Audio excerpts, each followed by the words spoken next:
আসসালামু আলাইকুম এভরিওয়ান, সবার কি অবস্থা, কেমন আছেন সবাই? আশা করছি যে যেখানে আছেন সবাই আল্লাহর রহমতে ভালো আছেন এবং সুস্থ আছেন। আমরাও আলহামদুলিল্লাহ ভালো আছি। তো নতুন আরও একটি লাইফস্টাইল ব্লগ নিয়ে আপনাদের মাঝে চলে আসলাম। আই হোপ আজকের ব্লগটা আপনাদের কাছে ভালো লাগবে। ভিডিও শুরুতেই সবার কাছে ছোট্ট একটা রিকোয়েস্ট থাকবে, ভিডিওটি ভালো লাগলে প্লিজ একটা লাইক দিয়ে ভিডিওটি দেখা শুরু করবেন। তো আজকের ভিডিওটা শুরু করলাম আমি শপিং থেকে। তো আমাদের টুকটাক কিছু শপিং করার দরকার ছিল, সেগুলো কেনাকাটার জন্যই বাইরে এসেছি। আর আদিয়ান বাবাটাকে নিয়ে আসছি, আর দোকানে এসেই তো একদম পুরো দোকানটা সে মাথায় তুলে ফেলছে। মানে জুতার দোকানে আসছি আমার বড় মেয়ের জন্য একটা স্কুলের কেডস কিনবো, আর আদিয়ান হচ্ছে পুরো দোকানটা একদম এলোমেলো করে ফেলছে, জুতা ধরে ফেলে এরকম একটা অবস্থা। তো তাড়াতাড়ি করে বাসায় চলে এসেছি, মানে খুব বেশি একটা বাইরে থাকিনি, টুকটাক যা কেনার দরকার ছিল সেগুলো কেনাকাটা করে চলে আসছি। আর আসার সময় এই যে এখানে আইসক্রিম নিয়ে এসেছি। তো আইসক্রিম নিয়েও আদিয়ানের সেই রকম দুষ্টামি, সে হচ্ছে দুই ধরনের আইসক্রিমই খাবে, একটা হচ্ছে রোবাস্তো একটা এনেছি আর ডিসকন যেটা ওইটা এনেছিলাম। তো ও হচ্ছে ফার্স্টে ডিসকন ধরেছে, পরে আবার সে বলছে ওইটা খাবে। তো যাই হোক, ও যেটা খেতে চেয়েছে ওকে ওইটা দিলাম। তারপরে এই যে এখানে দেখেন বাচ্চাদের যেটা অবস্থা, মানে একটা আইসক্রিম, সবই তো একই টাইপের আইসক্রিম, তারপরও তার মধ্যেও আবার বাছাবাছি করতে হবে। এইসব আসলে প্রত্যেকটা বাচ্চাদের সাথেই চলতে থাকে, তো এগুলো আসলে নতুন কিছু না। তো যাই হোক, আমি যে টুকটাক কিছু কেনাকাটা ছিল সেগুলো কিন্তু নিয়ে এসেছি। তো আমার শ্যাম্পু শেষ হয়ে গেছে, তো আমি ক্লিনিক প্লাসের শ্যাম্পুটাই সবসময় ব্যবহার করি, ওইটাই নিয়ে আসছি। তো আর হচ্ছে মেয়ের জন্য এবার একটা সানসিল্কের শ্যাম্পু আনলাম আমার বড় মেয়ের জন্য, এটাও অবশ্য পছন্দ করে নিয়ে এসেছে, জানি না কেন। তবে আমার কাছে সানসিল্কের শ্যাম্পুগুলো খুব একটা বেশি ভালো লাগে না। আর এই তো আদিয়ানের জন্য ওর শাওয়ার বাথ যেটা শাওয়ার জেলটা শেষ হয়ে গেছে, ওইটা নিয়ে আসলাম। আর আদিয়ানের জন্য একটা ছোট্ট ব্রাশ নিয়ে এসেছি। আর বাচ্চাদের জন্য যে ক্রিমটা সবসময় ব্যবহার করি সেবামেডের, ওইটাই নিয়ে এসেছি। এই ক্রিমটা খুবই ভালো, মানে স্কিনে দিলে একদম স্কিনটা খুবই সফট থাকে। আর এই তো আমার জন্য একটা ছোট্ট হেয়ার ব্যান্ড নিয়ে এসেছি।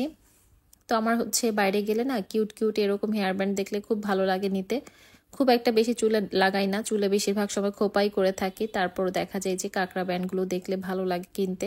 এগুলোই ছিল আর কি কেনাকাটা, আসলে খুবই টুকটাক প্রয়োজনীয় জিনিসই ছিল কেনাকাটা করার জন্য। আর বাচ্চা নিয়ে গেলে আসলে সব দোকানে ঘোরাঘুরি করাও যায় না, মার্কেটে ঘোরাও যায় না। তো যে দোকানে ঢুকেছি সেই দোকান থেকে একটা দুইটা যা লাগছে নিয়ে চলে আসছি আর কি বাসায়। তো এটা বিকেলবেলা ছিল। তো তারপর দিন সকাল থেকে হচ্ছে আমি ভিডিওটা আবার কন্টিনিউ করছি, সকালের নাস্তা বানানো থেকে প্রতিদিনের সেই কাজকর্মই আর কি সকাল থেকে যেটা যেটা শুরু হয় একদম পুরো ননস্টপ সন্ধ্যা পর্যন্ত চলতে থাকে। আর এখন তো বাচ্চাদের স্কুল বন্ধ, এখন কাজের চাপটা মনে হয় যে দ্বিগুণ তিনগুণ বেড়ে গেছে, কারণ বাসায় বাচ্চারা থাকলে যেটা করে সারাক্ষণ দুষ্টামি হই হুল্লোড়ে থাকে। মানে পড়াশোনা তো করেই না, তার মাঝখানে শুধু টিভি মোবাইল এটা সেটা এগুলো নিয়ে ব্যস্ত থাকে। চার ভাই বোন মিলে পুরো বাসাটা একদম মাথায় উঠে ফেলে, এত পরিমাণ চিৎকার চেঁচামেচি করতে থাকে সারাক্ষণ বাসার মধ্যে। আমি হচ্ছে এই ভিডিওটা আরো কয়েকদিন মানে 2-3 দিন আগেই আমার করা ছিল, ভয়েস ওভার করব, কিন্তু ওই যে বললাম না সারাদিনই বাসার মধ্যে চেঁচামেচি করতে থাকে, তো এই জন্য ভয়েস ওভারও করতে ইচ্ছে করে না। তারপরেই তো কি আর করার, বাচ্চারা বাসায় আছে, ওরাও মানে ওদের ভ্যাকেশনটা এনজয় করছে, আসলে বাইরেও তো কোথাও যাচ্ছি না, বাসার মধ্যেই আছি। তো ওইটুকু দুষ্টামি আর কি মেনে নিতেই হবে, কিছু করার নেই। তো চুলায় হচ্ছে আমি ভাজি বসিয়ে আসছি, আর এখানে আসলাম একটু ডাইনিং টেবিলটা ক্লিন করে নিলাম, নাস্তা দিব টেবিলে, এই জন্য আগে ডাইনিং টেবিলটা ক্লিন করলাম, তারপর সোফাগুলো একটু এলোমেলো করে রেখেছে সেগুলো ঠিকঠাক করলাম। আর আদিয়ান আমি হচ্ছে সোফার কুশনগুলো রাখছি উপরে, আর আদিয়ান হচ্ছে সেগুলো নিচে ফেলে দিতেছে বারবার।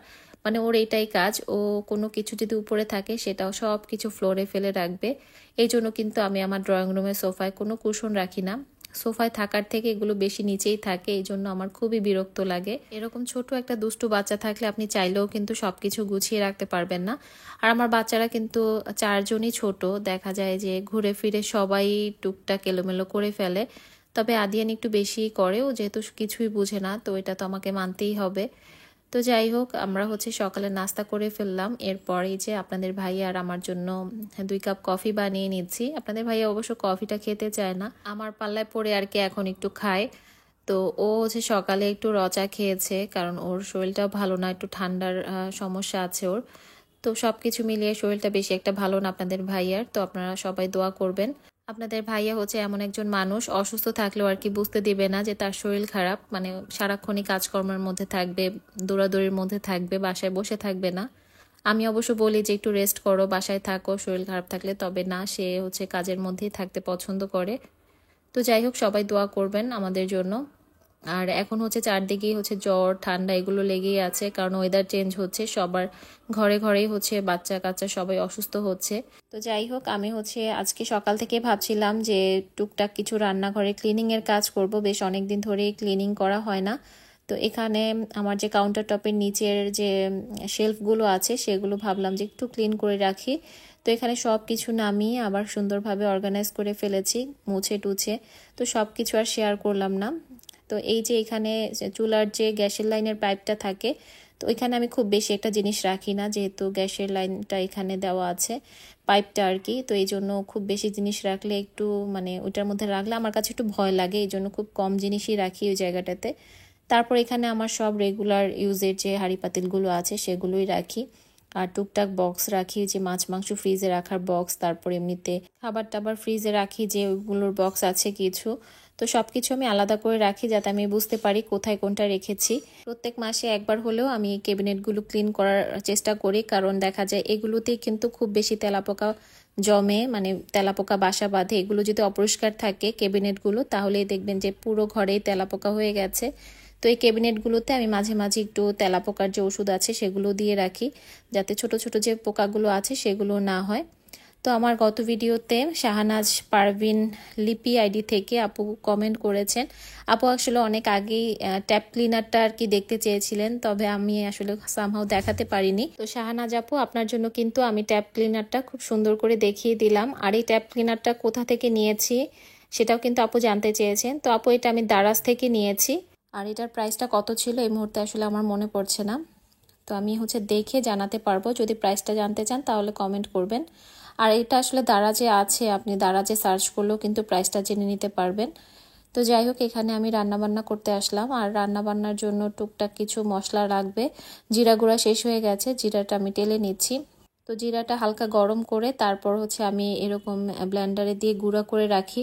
তো আমার কাছে এটা এখন ইজি মনে হচ্ছে। আর ভিজিয়ে রেখে যেটা পেস্ট করতাম ওইটা অনেক বেশি মানে সময় লাগতো, তো এই জন্য এখন এভাবে করে গুঁড়া করে খাচ্ছি। আর এই জিরাটা কিন্তু আমি একদম অনেক বেশি টালিনি, মানে জিরা ভাজা যেটা আমরা খাই, ভাজা জিরা দিয়ে তরকারি রান্নার পরে যেটা দিয়ে, ওইটা কিন্তু করিনি। হালকা একটু গরম করে নিয়েছি শুধু, তারপর কিন্তু এভাবে গুঁড়া করে নিয়েছি। আর এখানে যেটা আমি টেলে নিচ্ছি, এখানে অল্প একটু জিরা, তারপর 2-3টা এলাচ আর 2-3 টুকরা দারচিনি দিয়ে আমি ভালো মতো টেলে এটা গুঁড়া করে নিব। এটা রান্নার পরে আমরা যে মানে তরকারিতে যে জিরা গুঁড়াটা দেই, ভাজা জিরা গুঁড়া, ওইটার সাথে একটু এলাচ দারচিনি মিক্স করে দিলে মানে টেস্টটা অনেক ভালো আসে, ঘ্রাণটাও খুব সুন্দর আসে, এই জন্য এটা করে নিয়েছি। আর এই তো দুপুরে রান্না করব গরুর মাংস, সেটা হাতে মেখে কিছুক্ষণ রেখে দিব, তারপর আর কি রান্না করব। হাতে মাখা গরুর মাংসটার স্বাদই অন্যরকম হয়। এখানে আমি পেঁয়াজ কুচি দিয়েছি, রসুন কুচি দিয়েছি, তারপর জিরা গুঁড়া, ধনিয়া গুঁড়া আর হলুদের গুঁড়া, মরিচের গুঁড়া, লবণ, এগুলো দিয়ে ভালো মতো মেখে রাখবো। আর সামান্য আদা বাটাও দিয়েছি। সব কিছু দিয়ে ভালো মতো মিক্স করে আমি 5-10 মিনিটের মতো রেখে দিব, কারণ এখন আর বেশি একটা ম্যারিনেট করে রাখার টাইম নেই, এই জন্য অল্প কিছু সময় রেখে দিব। তারপরে এই যে পাতিলে দিয়ে তেলটা গরম করে নিচ্ছি, যেহেতু সরিষার তেল, সরিষার তেলের একটা গন্ধ থাকে, এই জন্য কাঁচা গন্ধটা যাতে দূর হয়ে যায় একটু গরম করে নিয়েছি তেলটা। তারপরে তো ম্যারিনেট করা মাংসগুলো দিয়ে ভালো মতো কষিয়ে নিব। আর এখানে আমি 2-3টা শুকনা মরিচও দিয়ে দিয়েছি। তারপর হচ্ছে কিছুক্ষণ কষানোর পরে আমি এখানে এলাচ, দারচিনি আর লবঙ্গ দিয়ে দিব। এই তো কষিয়ে খুব ভালো করে তারপর রান্না করে নিব। তো ফুল রেসিপি আর শেয়ার করছি না, আমার সব আপুরা কিন্তু রান্নাবান্না খুব সুন্দরভাবেই পারে, আমার থেকে অনেক ভালো করে পারে, এই জন্য আর রেসিপি শেয়ার করছি না। আবার অনেক সময় অনেক আপুরা বলে যে আপু একটু রেসিপি আকারে শেয়ার করো, সেই জন্য আর কি একটু বলে দিলাম। আমিও যে খুব ভালো রান্নাবান্না পারি তা না, তবে আমার ফ্যামিলিকে খাওয়ানোর মতো যতটুকু দরকার ততটুকু শিখে নিয়েছি আলহামদুলিল্লাহ। আমার বাসার সবাই আমার রান্না খেয়ে অনেক প্রশংসা করে, অনেক ভালো বলে, এটাই আমার কাছে অনেক বড় পাওয়া আর কি। তো আর কিছু না। তো যতটুকু রান্নাবান্না পারি সবাই তৃপ্তি মতো খেতে পারে, এতটুকুই। তো এখানে দুপুরে রান্নাবান্না করে খাওয়া দাওয়া কমপ্লিট হয়ে গেছে। তো এখানে আপনাদের ভাইয়া টুকটাক কিছু মানে বাসায় বিস্কিট, তারপর বাচ্চাদের নুডলস শেষ হয়ে গেছে, এগুলো নিয়ে এসেছে। স্বপ্নে গিয়েছিল, ওখান থেকেই নিয়ে আসছে। তো স্বপ্নে কিন্তু এরকম মানে অফার থাকে, বাই 2 গেট 1 এরকম অফার থাকে, বিস্কিটের উপরে অফার থাকে। বাজারগুলো বের করতে করতে আমার একজন প্রিয় আপুর কমেন্ট পড়ে নিচ্ছি। আমার গত ভিডিওতে মিমির সংসার আইডি থেকে আপু কমেন্ট করেছেন। আপু লাইক দিয়ে ভিডিওটি দেখা শুরু করলাম। এত সুন্দর গুছিয়ে পরিপাটি করে কাজ করো, খুবই ভালো লাগলো ভিডিওটি। অনেক অনেক ধন্যবাদ আপু এত সুন্দর করে একটা কমেন্ট করার জন্য। তোমার জন্য অনেক অনেক ভালোবাসা রইল। তো আজকে সন্ধ্যার নাস্তায় আমি এখানে পাউরুটি দিয়ে আর ডিম দিয়ে একটু স্যান্ডউইচ বানিয়ে নিয়েছি, একদম শর্টকাটে আর কি বানানো। আর বাচ্চারা তো আসলে এক একজনের পছন্দ এক এক রকম।